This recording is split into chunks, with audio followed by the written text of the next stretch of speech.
Hello again, and welcome back to part 4 of the tutorial for beginners in Rising World Alpha 0.617. I got a little distracted in my hunt for copper and gold, hearing a variety of animal noises on the surface just above me, and lo and behold, we have a sheep, which if you get close enough to, you can hit F, and make him naked, and steal 32 wool from him. He doesn't seem to appreciate it, but whatever. They're not hostile. What just happened? There we go. I somehow fell through a glitch in the ground. There we go. We also have pigs over here.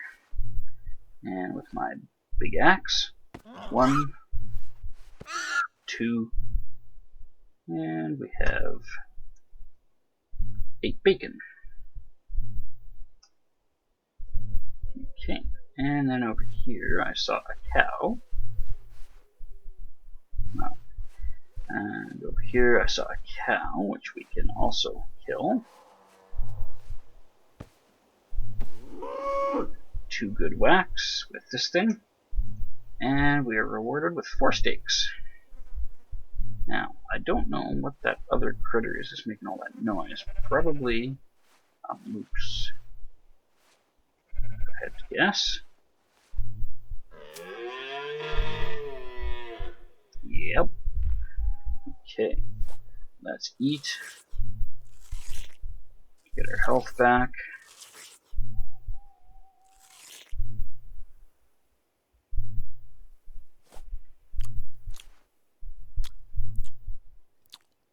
Love to find some tomatoes or some carrots right about now, but I don't think I'm going to look out on that. And what have we got here? Strawberries. Can't even access them because the ferns are in the way. So you know what to do. Give a couple of whacks to the ferns, and goodbye. There we go. Now I have some strawberries. A few more handfuls of strawberries, and I'll be at full enough health. Maybe try and take that moose down. Now let's grab these tomatoes. They'll have to do.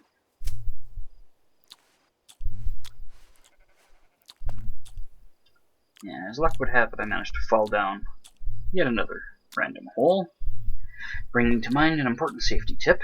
When you're running headlong through the bush, whether you're fleeing something or trying to make your way home, do try and keep your eyes open and pay attention for the telltale little fringe of stone around the hole, because when you come running through at a gallop, sometimes you just don't have enough distance to see it and stop.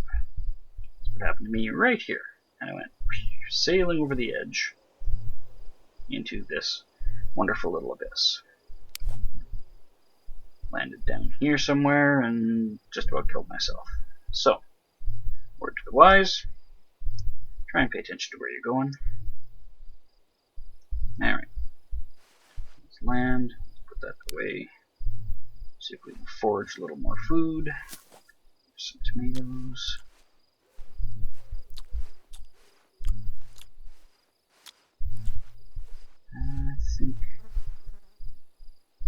I think we've already been through here. Doesn't look like there's anything. Flowers. Yeah, flowers are of no use to us at this point. They are purely a decorative item without a purpose. Well, doesn't look like there's too much in the way of food left kicking around here. I've already picked it pretty clean. And yep. Okay, well, not as healthy as I'd like to be for this, but I'm feeling brave, having just survived multiple near-death experiences. So let's try and kill us a moose. 2 hits. 3 hits. 4 hits. Okay, so 4 hits is the magic number. And there is 1 moose antler, which right now just yields a decorative item. It doesn't actually do you any good. We'll talk about that in a minute. I'm going to see about shearing this sheep again. Oh, he doesn't grow his fur back. His wool, I should say. Okay. Put the light on. And watch as the sheep defies gravity. Not sure how you're doing that, buddy. You're gonna have to teach me that trick. I've seen bears do that too, which is kind of frustrating when you're trying to lure them down a hole and the buggers manage to walk out across it instead. Good time for some strawberries. Okay, what we got over here? No, no more foragings. Okay, I'm going to pause this and see if I can find some more minerals in the ground to show you what copper and gold look like, hopefully without falling to my death. Stay tuned, this could be fun.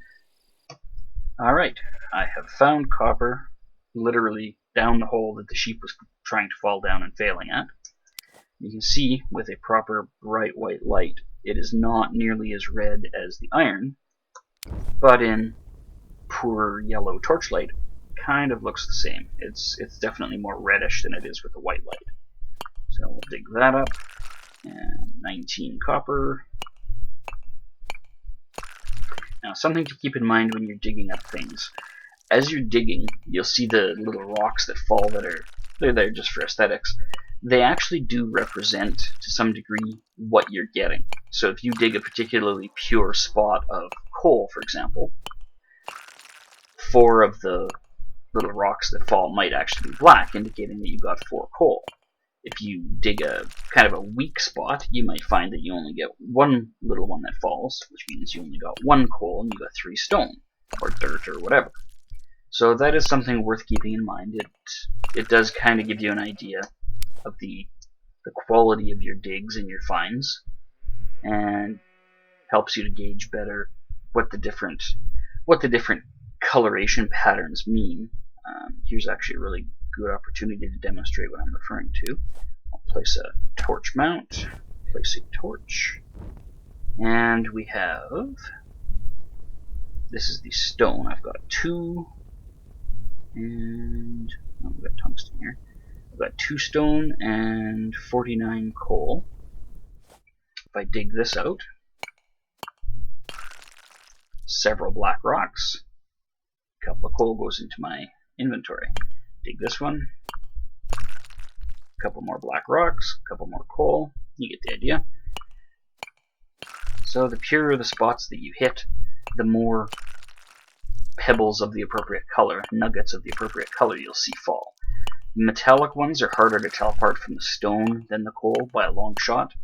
Maybe they won't be for you, but I find that with a little bit of color blindness, it's a real difficult task. So I just mine the area out real thoroughly until there's no shades of the color left around. Like here, there's no little shadowy spots in bright illumination, which means all the coal has been taken. And out of that spot, I ended up with, what did I go from, 49 to 62, so that was 13 coal. That was a fairly decent size, and you'll notice it's mostly surface digging that I did. There's very little necessary in terms of the deep excavation. You don't really have to dig the entire wall out like you do in other mining games, like Minecraft, where it tends to form in a block and you'll see the surface of it. Here, it tends to be on the surface, and so very rarely you'll have to dig deeper. I'm going to pause this and see if I can track down some gold for you. Alright, I have finally found the gold that I've been looking for all this time. Part of the problem of finding it is in natural torchlight, in just torchlight, its natural color is next to impossible to detect. You really have to look for that kind of eczema-like texture here where it looks like there's a rash or some sort of peeling happening. Without that, the only option you have is to wait until you have some tungsten and some iron to make a light bulb, make a pen light, and then voila, you can find your gold. So, I'm going to dig a little bit of that up just to prove that it is in fact gold. And then I'll also be able to make an ore detector, which hopefully will make it a little easier to find in the future, since I definitely would not have spotted that without my pen light. And what do we have there? 7 gold so far. And looks like there's quite a bit more to this vein. Might as well pull all of it out while I'm here.